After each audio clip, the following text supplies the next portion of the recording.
අද කතාවට හේතු වෙන්නේ දවස් දෙක තුනකට උඩදී මම ගියපු ගමනක්.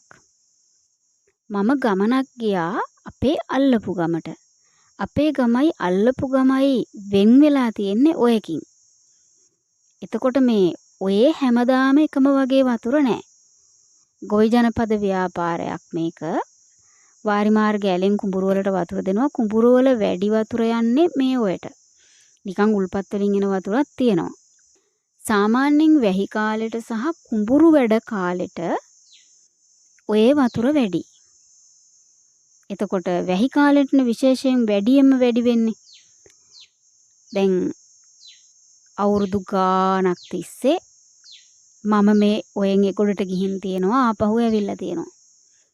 එතකොට වතුර වැඩි කාලෙට මම ඇතුළු මේ තරුණ පිරිස පාවිච්චි කරන උපක්‍රමය තමයි මොකක් හරි ලීයක් අරගෙන අපි ඒ ලීය ඉස්සරහට තියලා බලනවා වැලි එකතු වෙලා තියෙන්නේ කොයි හරියටද කියලා. අර වතුරත් එක්ක තල්ලු වෙලා ආපු වැලි ඔය එක තැනකට එකතු වෙනවා. ඒ එකතු වුණු වැලි ගොඩට අඩිය තියලා යන්න ගියාම අපිව ගිලෙන්නේ නැහැ. කොහොමත් ගිලෙන තරම් වතුරකදී අපි ඒකෙන් යන්නේ නැහැ. නමුත් දනිස් මට්ටමින් උඩට ආවොත් ඉතින් අමාරුයිනේ මම නම් කොටයි මට කොහොමත් වතුර පාර ඉක්මනින් එනවා මගේ ඇඟ දිගේ උඩට. එතකොට ඔය වැලි තියෙන තැනට නැතුව ඊට ඉස්සරහින් අඩිය තිබ්බොත් සාමාන්‍යයෙන් එතන හැරිලා තියෙන්නේ ගැඹුරුයි. ඒ කියන්නේ පහසුවෙන් එහාට යන්න හෝ මෙහාට යන්න ඕන නම් වැලි ටික ඇවිල්ලා ගොඩ වෙලා තියෙන තැන, එකතු වෙලා තියෙන තැන තෝරගන්න ඕන. මං අවුරුදු ගාණක් තිස්සේ දකිනවා මෙතනින් යන වැඩි හිටියෝ. ඒගොල්ලෝ අර ලීය භාවිතා කරන්නේ වතුර දිහා බලලා ඒගොල්ලෝ හිතින් දැනගන්නවා. ඒ වචනේ තමයි හරි.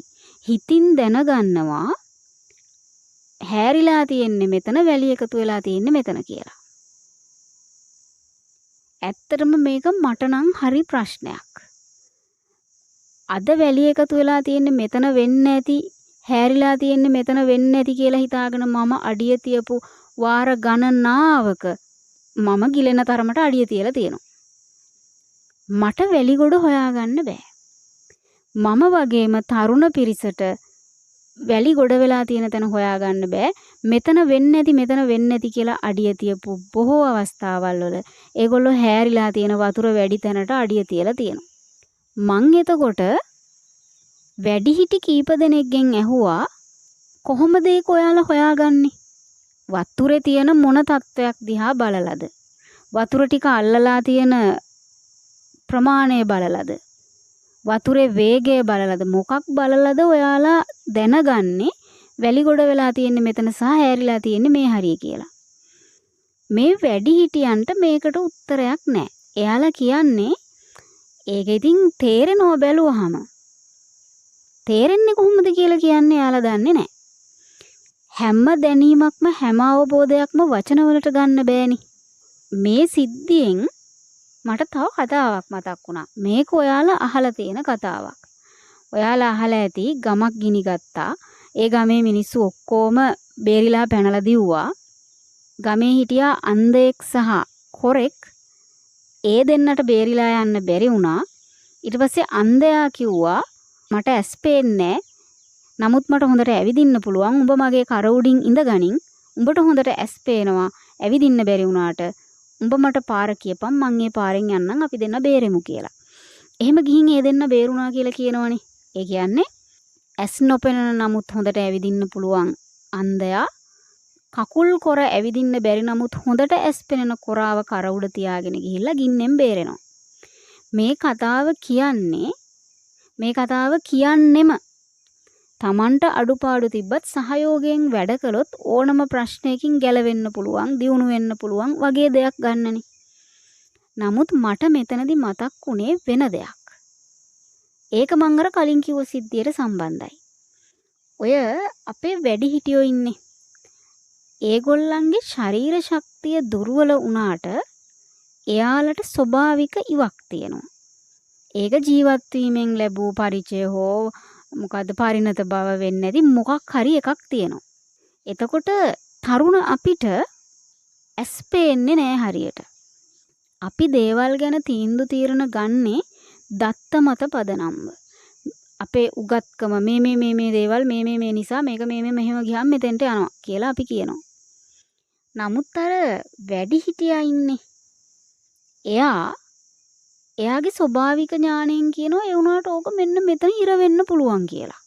තරුණ අපි මේක තමයි හරි මේක තමයි හරි මේක තමයි හරි මේක කියලා ආගම් හෝ දේශපාලන පක්ෂ හෝ වෙනත් ක්‍රම හෝ රැකියාවන් හෝ මොනවා හෝ අවස්ථා ගානක කරලා තියනවද සහ ඒක නෙවෙයි හරි එක කියලා ඊට පස්සේ අපිට හිතිලා තියනවද?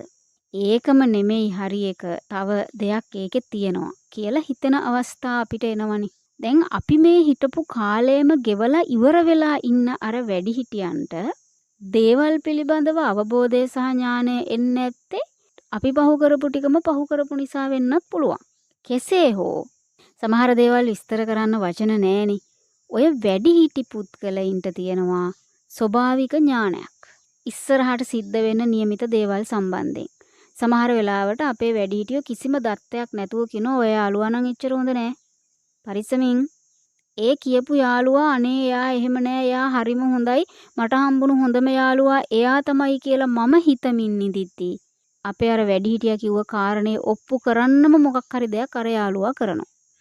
එහෙම අවස්ථා ඇතිනේ අඩුම ගානේ අපේ ජීවිතවල. එතකොට මට ඔය අන්ධයාගේ කොරාගේ කතාව මම තේරුම් ගත්තේ මේ අවස්ථාවේදී මම තේරුම් ගත්තේ ඔය අන්ධයෝ තමයි තරුණ අපි.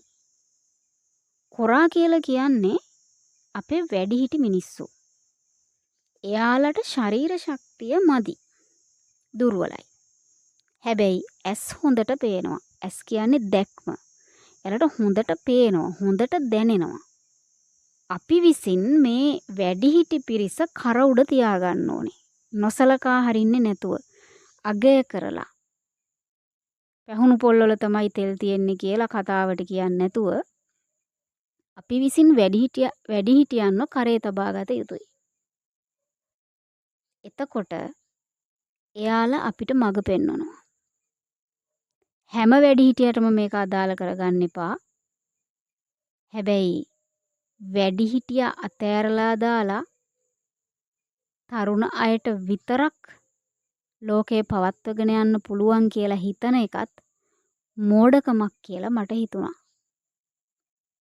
දැන් මම මේ කතාව කිව්වේ ඇයි කියලා මම දන්නේ නැහැ. මට කතාවක් කියන්න හිතන හැම වෙලාවකම මම මෙතෙන්ට ඇවිත් කතාවක් කියනවා.